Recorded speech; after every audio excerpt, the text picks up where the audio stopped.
iyadoo maalinta Axadda ee nagu soo aadan ay ciyaaraha gobolada Soomaaliland si rasmi ah uga bilaabmi doonaan magaalada caasimadda ee Hargeysa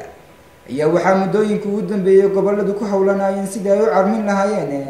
ciyaaryahanada kala duwan oo uga qayb galaya ciyaarahaasi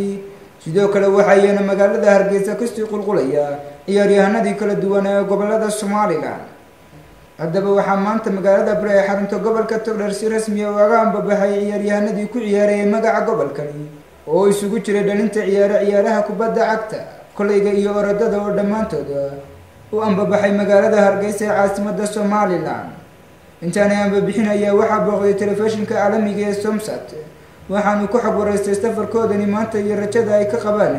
ciyaaraha sanadkani ka qabsoomaya magaalada Hargeysa sidoo kale waxay ciyaartooyadu fariin u direen garsoorayaasha ciyaaraha iyagoo ugu baaqay inay ilaaliyaan cadaaladda si xaqsoor ku jiraan oo garsooran ciyaaraha soo socda magacaygu waa Xamse Faarax Axmed Dalilaan waxaan soo xogtaa garsoor ka mid ah wallahi aad baan ugu faraxsanahay ciyaaraha gobolada Soomaaliland ee lagu qabanayo Hargeysa intii gobolka Togdheer haddaan nahay anagu waxaan aad iyo aad ugu faraxsanahay inaan ka qayb galno tartanka gobolada Jamhuuriyadda Soomaaliland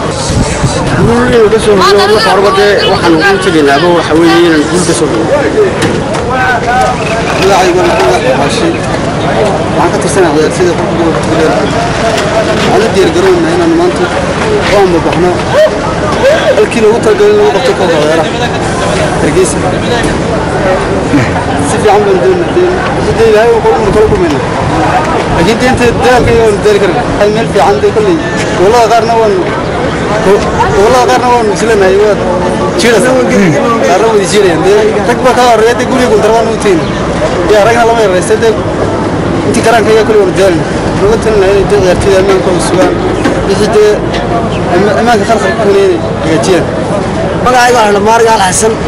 عم بشرا حلو قبل التوبر ما تنقع بحنا مجال